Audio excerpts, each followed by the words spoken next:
आज हम डिस्कस करने वाले हैं क्वांटिटी सर्वेइंग एंड वैल्यूएशंस में डिफरेंट टाइप्स ऑफ कॉन्ट्रैक्ट के बारे में हम जानेंगे। जैसे हम बात करते हैं लंप सम कॉन्ट्रैक्ट क्या होता है, आइटम रेट कॉन्ट्रैक्ट क्या है, lump sum and schedule contract क्या होते हैं, शेड्यूल कॉन्ट्रैक्ट और आइटम रेट कॉन्ट्रैक्ट क्या होते हैं, इसके बारे में हम डिटेल में स्टडी करेंगे। ठीक है जी। और इनकी एडवांटेज और डिसएडवांटेज के बारे में भी जानेंगे।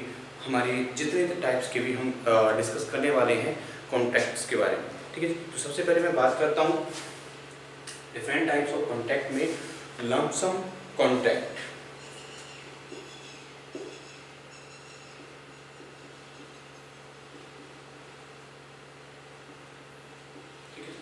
लंप सम कॉन्ट्रैक्ट क्या है इसके बारे में हम जानते हैं। ठीक है जी। और इसकी एडवांटेज और डिसएडवांटेज क्या रहेंगी इसके बारे में भी हम डिटेल में स्टडी करेंगे। ओके जी। तो lump sum contract is that in which the contractor agree all the specification according to the contract. ठीक है जी। और जितनी भी हम अकॉर्डिंग टू द स्पेसिफिकेशन और अकॉर्डिंग टू ऑल कॉन्टीजेंसीज के अकॉर्डिंग जो एक वर्क को कंप्लीट करता है एक लंप सम वे से। ठीक है। तो ये हमारे लंप सम कॉन्ट्रैक्ट में बहुत सारी जो बातें हैं वो हमें ध्यान में रखनी होती हैं और कुछ एडवांटेज भी रहेंगे और डिसएडवांटेज भी रहेंगे। तो क्या है lump sum contract is that lump sum contract is that contractor which the contractor agree to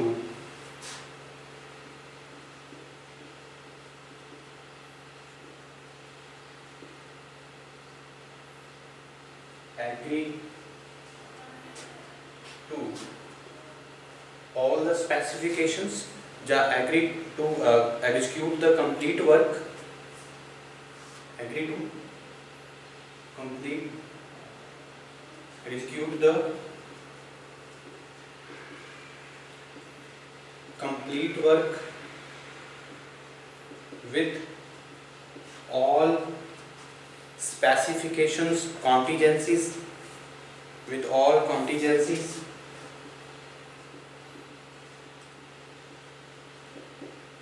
or accordance with the drawing and specification, accordance with drawing and specifications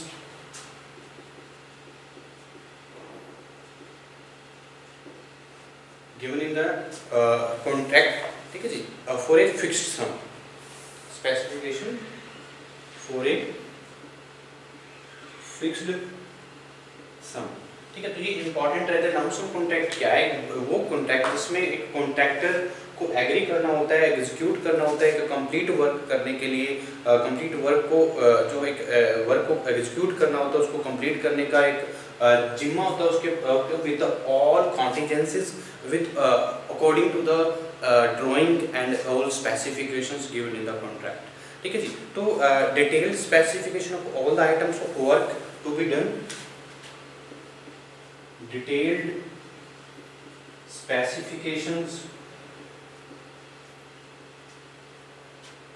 specifications of all the items of work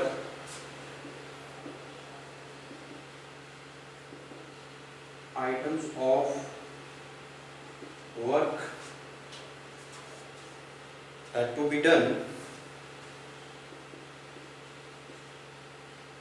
ठीक है जी। तो सारी के सारी items of work के according हमारा जो डिटेल स्पेसिफिकेशन के अकॉर्डिंग सारे के सारे जो वर्क रहेंगे एक प्रोजेक्ट के आइटम्स ऑफ वर्क है, जैसे फाउंडेशन का वर्क है, जहाँ एक्सक्वेशन का वर्क है, अर्थ वर्क है, जहाँ अगर हम बात करें ब्रिक वर्क है, फिनिशिंग का काम है, प्लास्टरिंग का काम है, पेंटिंग का काम है, तो सारे डिटेल स्पेसिफिकेशन के अकॉर्डिंग हम क्या करेंगे उसको होना चाहिए। लंप सम कॉन्ट्रैक्ट में भी हम ये चीज़ जो है वर्कड आउट किया जाता है, एक एग्जीक्यूट किया जाता है हमारे वर्क को। Plans and detail drawing done, plan and detailed drawing.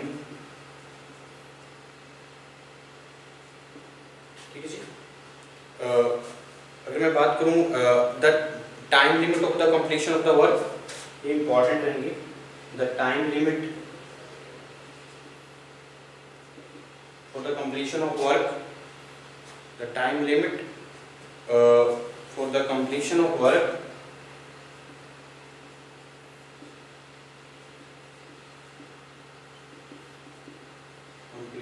Of work.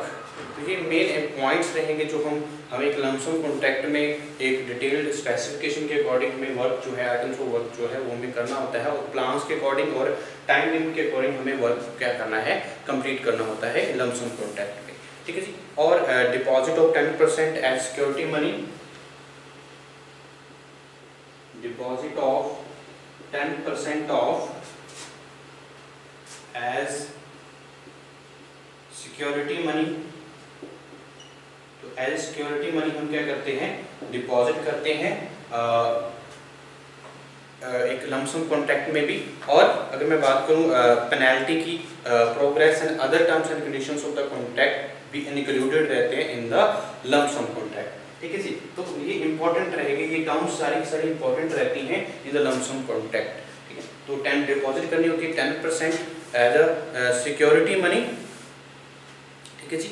और अगर मैं बात करूँ लमसम कॉन्ट्रैक्ट में प्रोग्रेस की या पेनल्टी की, ये भी मेंशन रहता है, पेनल्टी, प्रोग्रेस और and other terms and condition of the contract, and other terms and condition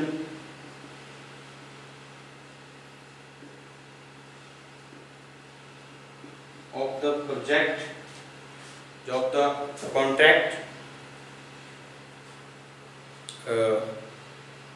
included in the contract agreement, contract included in the contract agreement,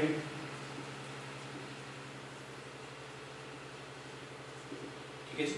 contract agreement में ये लमसम कॉन्ट्रैक्ट में ये important बातें हैं जो रहती हैं, जो हमारे, अगर मैं बात करूं जो वर्क है according to the plan and drawing of the project, हमारा जो वर्क है वो एग्जीक्यूट किया जाता है कॉन्ट्रैक्टर द्वारा, ठीक है। तो ये हमारे जिसमें बहुत सारे जो कॉन्टिजेंसीज के अकॉर्डिंग अगर हम काम करते हैं according to the drawing and specifications को लेके, हमारी जो एक फिक्स सम जो है फिक्स सम के अकॉर्डिंग क्या करते हैं, काम किया जाता है। तो ये इसको हम क्या बोलते हैं, लमसम कॉन्ट्रैक्ट। और डिटेल स्पेसिफिकेशन जो है उसके अकॉर्डिंग जो डिफरेंट आइटम्स को वर्क को कंप्लीट किया जाता है according to the detail specifications. तो ये हमारा क्या है, लमसम कॉन्ट्रैक्ट रहता है। तो कुछ एडवांटेज भी रहती हैं इस कॉन्ट्रैक्ट के रिगार्डिंग, जो हमारे on the completion of the work, measurement of different items of the work are not recorded but whole work is checked according to the plan and drawing of the work। But इसमें measurement book में कोई भी recording नहीं की जाती है इस contract में, ठीक है। तो on the completion of the work, measurement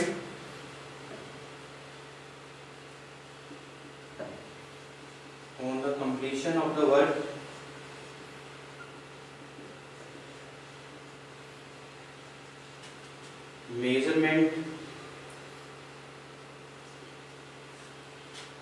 measurement of the different items of work,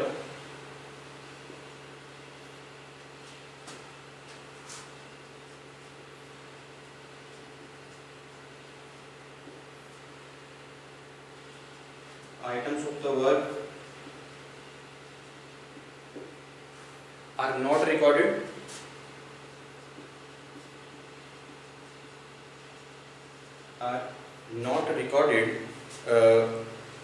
but all the specifications के अकॉर्डिंग हम वर्क को चेक किया जाता है, but the whole work is checked, but the whole work is checked according to the all specifications given in the drawing, ठीक है जी। तो according to the plan or drawing of the work, according to the plan and drawing of the work, रहेगा। तो ये lump sum contract तो कुछ advantage भी रहती है लमसम कॉन्ट्रैक्ट की और कुछ डिसएडवांटेज भी रहते हैं। लमसम कॉन्ट्रैक्ट होता क्या है, अगर मैं बात करूँ एडवांटेज और डिसएडवांटेज की, तो ये हमारा लमसम कॉन्ट्रैक्ट में बहुत सारी जो इंपॉर्टेंट बातें हैं हमने डिस्कस की है, ठीक है जी। अकॉर्डिंग टू द हम जो एग्जीक्यूट करते हैं वर्क को कंप्लीट करते हैं according to the plan and drawing, ठीक है जी। तो all the contingencies penalties as 10% security money भी हम डिपॉजिट करते हैं फॉर द लमसम कॉन्ट्रैक्ट। और हमारी जो जितना भी different items of work done किया जाता है, जो कंप्लीट किया जाता है, तो उसमें हम कोई मेजरमेंट रिकॉर्डिंग नहीं होती है, मेजरमेंट बुक में रिकॉर्डिंग नहीं होती है लमसम कॉन्ट्रैक्ट में, बट इसमें चेकिंग होती है होल वर्क की, different items of work according to the plan and drawing of the project, ठीक है जी। तो अगर मैं बात करता हूँ लमसम कॉन्ट्रैक्ट की एडवांटेज के बारे में, तो क्या एडवांटेज रहेंगी एक लमसम कॉन्ट्रैक्ट की जब हम एक लमसम कॉन्ट्रैक्ट करते हैं, ठीक है। तो proper planning and work management must be there, proper planning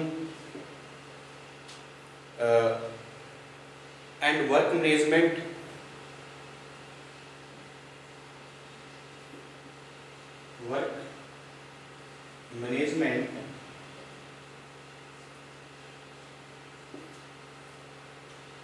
must be there,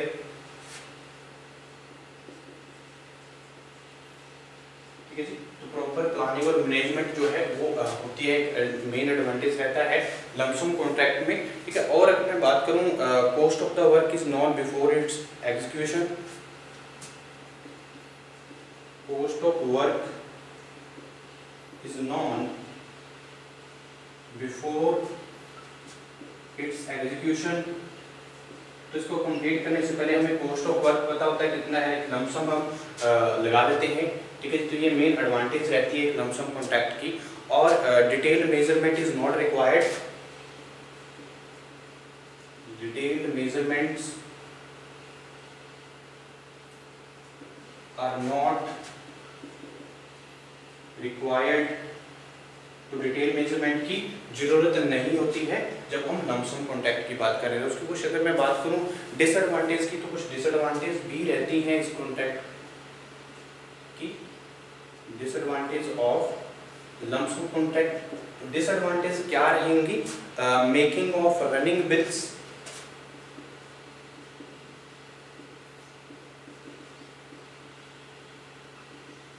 running bills हमें बनाने पड़ते हैं, ठीक है जी।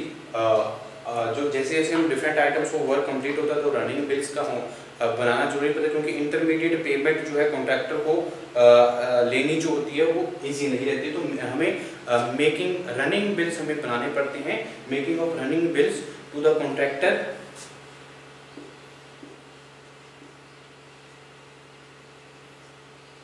Is too easy, is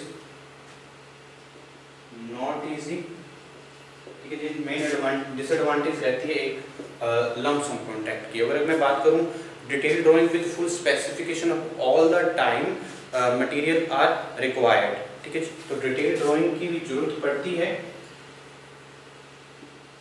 detailed drawing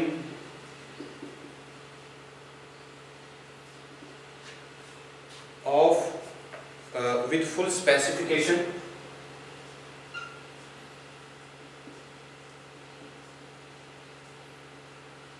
with full specifications of all the items material are required, of all the items material required, ठीक है जी। तो सारी आइटम्स और मटेरियल की जो डिटेल ड्राइंग है, एक फुल स्पेसिफिकेशंस जो है वो उसकी जरूरत पड़ती है। तो ये मेन डिसएडवांटेज भी रहती हैं एक लमसम कॉन्ट्रैक्ट के लिए। अगर मैं बात करूं नेक्स्ट कॉन्ट्रैक्ट की, तो नेक्स्ट कॉन्ट्रैक्ट के बारे में तो लमसम एंड शेड्यूल का कॉन्ट्रैक्ट क्या रहते हैं, तो शेड्यूल कॉन्ट्रैक्ट क्या होंगे इसके बारे में जानते हैं, उसकी एडवांटेज और डिसएडवांटेज क्या रहेंगे इसके बारे में भी हम डिटेल में स्टडी करेंगे, ठीक है जी। तो नेक्स्ट अगर मैं बात करूँ नेक्स्ट कॉन्ट्रैक्ट के बारे में, शेड्यूल कॉन्ट्रैक्ट, ठीक है जी। तो शेड्यूल कॉन्ट्रैक्ट क्या रहेगा,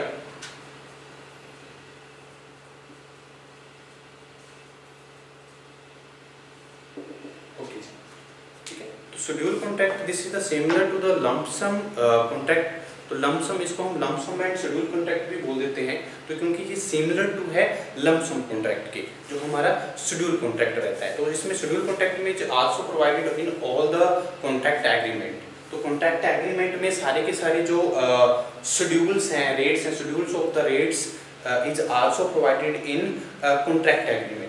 कॉन्ट्रैक्ट एग्रीमेंट में शेड्यूल कॉन्ट्रैक्ट में भी रेट जो है, शेड्यूल रेट जो है, different types of the material, different जो हमारे आइटम्स वो वर्क हम कंप्लीट करवाते हैं लेबर से, तो जो शेड्यूल रेट जितने भी तरह के रहेंगे वो मेंशन रहते हैं इन द कॉन्ट्रैक्ट एग्रीमेंट। तो ये भी एक सिमिलर टू रहता है हमारे लंप सम कॉन्ट्रैक्ट के, ठीक है। तो अगर मैं बात करूं एक फिक्स सम की, तो in this agreement a fix sum is proposed for the completion of the work according to the specification and plans and conditions, ठीक है। तो कंडीशंस और प्लान्स के अकॉर्डिंग हमारे जो एग्जीक्यूट कराया जाता है वर्क, एक फिक्स्ड सम जो होता है वो प्रपोज किया जाता है ओनर द्वारा, और उसको काम को कंप्लीट करने के लिए दिया जाता है किसी एक्सेप्ट प्रोमिसी को, ठीक है। तो ये शेड्यूल कॉन्ट्रैक्ट भी सिमिलर है लंप सम कॉन्ट्रैक्ट के, तो ये इंपॉर्टेंट रहेगा। This is similar to the lump sum contract,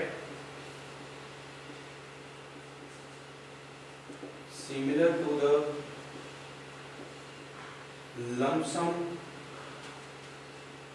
contract। lump sum contract के क्या है, सिमिलर टू है, but schedule of the rate is also, but schedule of the rates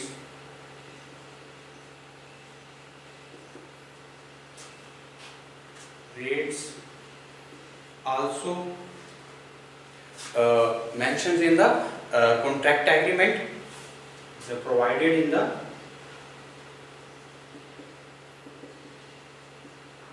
contract agreement। Contract agreement में है जो हमारे schedule of rates हैं वो भी क्या होते हैं, मेंशन रहते हैं। और अगर मैं बात करूं in this agreement a fix sum is proposed, in this agreement a fixed sum is proposed, एक फिक्स टर्म को प्रपोज किया जाता है बाय द ओनर्स, ताकि एक वर्क को अकॉर्डिंग टू द स्पेसिफिकेशन और प्लान के अकॉर्डिंग और टर्म्स एंड कंडीशन के अकॉर्डिंग क्या किया जा सके, कंप्लीट किया जा सके। तो ये शेड्यूल रेट्स पे हमारे शेड्यूल रेट्स जो है वो मेंशन रहते हैं इस एग्रीमेंट में, इस कॉन्ट्रैक्ट में, ठीक है जी। तो propose for the completion of the work,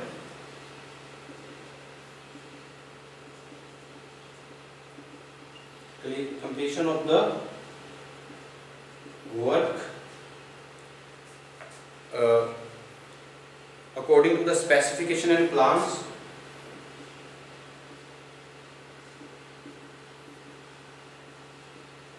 specifications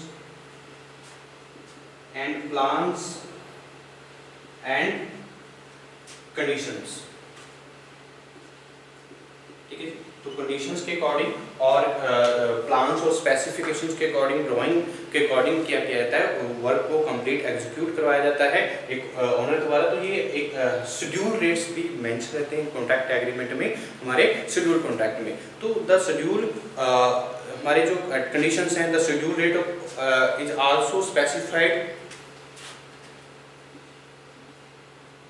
the schedule rates are also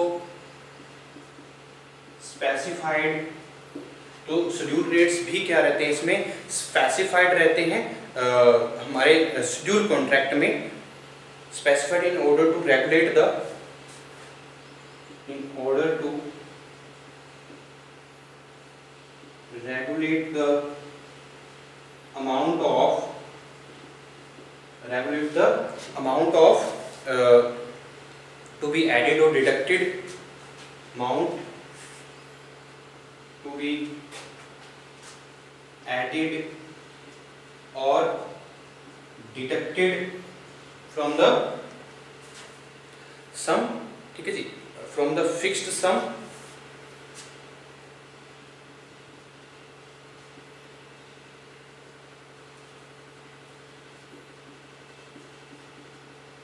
एक फिक्स सम से क्या किया जाता है, जो हमारे शेड्यूल रेट्स हैं, शेड्यूल रेट्स मेंशन रहते हैं किसी भी डिफरेंट आइटम्स ऑफ वर्क के लिए, जो लेबर्स के लिए, ठीक है, तो मटेरियल्स के लिए, तो ये इंपॉर्टेंट रहता है ताकि हम रेगुलेट कर सकें अमाउंट को। हमारे जो एक फिक्स सम जो एक प्रपोज किया गया है किसी का कॉन्ट्रैक्ट ओनर्स द्वारा, ठीक है, तो ये एक फिक्स सम में डिडक्शन कितनी करनी है पेमेंट्स की, या अमाउंट को ऐड करना पड़ सकता है, तो इसके लिए शेड्यूल रेट्स का होना क्या है जरूरी रहता है इस कॉन्ट्रैक्ट में, ठीक है। तो डिटेल मेजरमेंट्स और हमारे जो बात करें detail measurements of different types of work are not required in the measurement book, ठीक है। तो डिटेल मेजरमेंट जो है इसमें भी शेड्यूल कॉन्ट्रैक्ट में भी जो है रिकॉर्ड नहीं की जाती है, ये similar to the lump sum contract. Lump sum contract की तरह ही हमारी जो डिटेल मेजरमेंट है वो नहीं की जाती है शेड्यूल कॉन्ट्रैक्ट। तो शेड्यूल कॉन्ट्रैक्ट के कुछ एडवांटेज और डिसएडवांटेज के बारे में जानते हो, क्या रहेंगे हमारे जो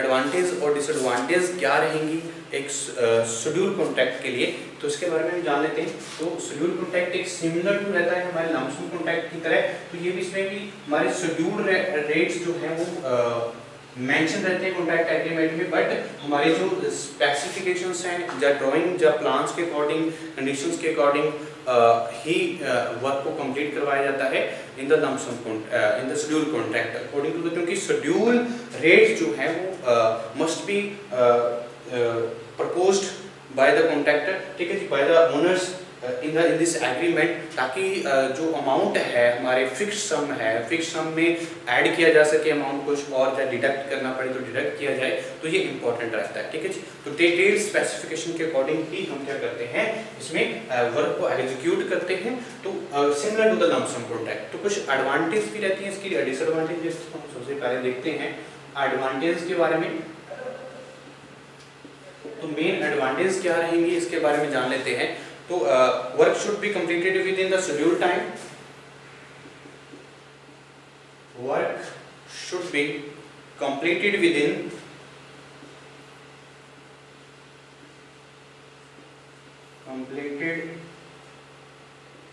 इन शेड्यूल टाइम। शेड्यूल टाइम के अकॉर्डिंग क्या है वर्क जो है वो कंप्लीट होता है, ये मेन एडवांटेज रहेगी इस कॉन्ट्रैक्ट के लिए। तो वर्क जो है हमारा अगर मैं बात करूं as the material are supplied from the government store, तो गवर्नमेंट स्टोर द्वारा क्या होता है शेड्यूल कॉन्ट्रैक्ट में जो मटेरियल है वो सप्लाई किया जाता है, तो इसलिए एक शेड्यूल टाइम पे ये जो वर्क है वो कंप्लीट हो सकता है। तो the better progress and quality of work is maintain, the better progress and quality of work maintained, ठीक है जी। तो क्वालिटी ऑफ वर्क और जो प्रोग्रेस है वर्क की वो मेंटेन रखी जाती है इस कॉन्ट्रैक्ट में, तो ये मेन एडवांटेज रहती है हमारे इस कॉन्ट्रैक्ट के लिए, शेड्यूल कॉन्ट्रैक्ट के लिए। उसके बाद अगर मैं बात करूं तो increase the cost of work is checked, the increase in cost of work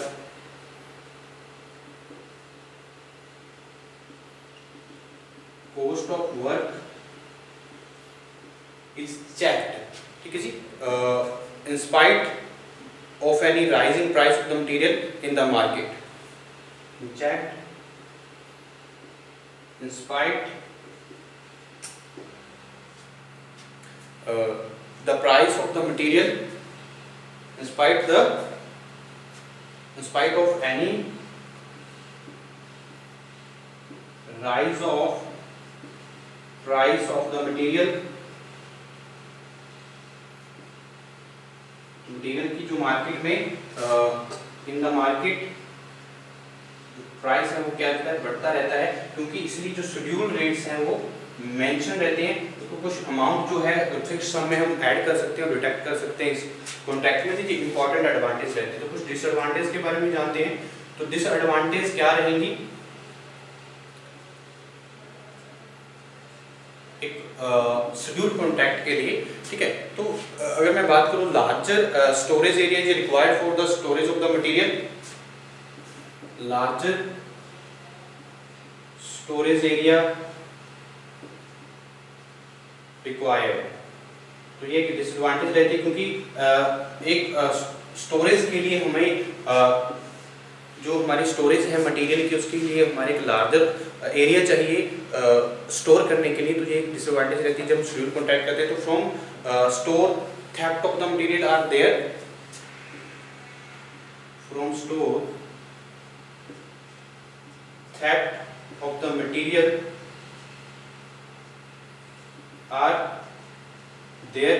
तो वहाँ पे जो स्टोर पे हम क्योंकि स्टोरिंग करनी होती है मटेरियल की उस टाइम के लिए, तो हमारे जो थेफ्ट्स की प्रॉब्लम है, चोरी की प्रॉब्लम्स हैं, वो हो सकती हैं। तो ये डिसएडवांटेज रहते हैं शेड्यूल कॉन्ट्रैक्ट में ये, क्योंकि गवर्नमेंट स्टोर से सप्लाई किया जाता है मटेरियल टू द साइट, ठीक है। तो ये इम्पॉर्टेंट हमने डिस्कस किए हैं कॉन्ट्रैक्ट के बारे में, देखा है हमने। सबसे पहले लमसम कॉन्ट्रैक्ट क्या होता है और इसकी एडवांटेज और डिसएडवांटेज के बारे में हमने जाना, और सेकंडली हमने देखा है शेड्यूल कॉन्ट्रैक्ट क्या होता है और इसकी एडवांटेज और डिसएडवांटेज क्या रहती हैं। तो नेक्स्ट लेक्चर में हम डिस्कस करेंगे नेक्स्ट हमारे जो हमारे आइटम रेट कॉन्ट्रैक्ट हैं क्या होते हैं, और आइटम रेट कॉन्ट्रैक्ट की एडवांटेज और डिसएडवांटेज क्या रहेंगी, इसके बारे में भी हम डिस्कस करेंगे डिटेल में।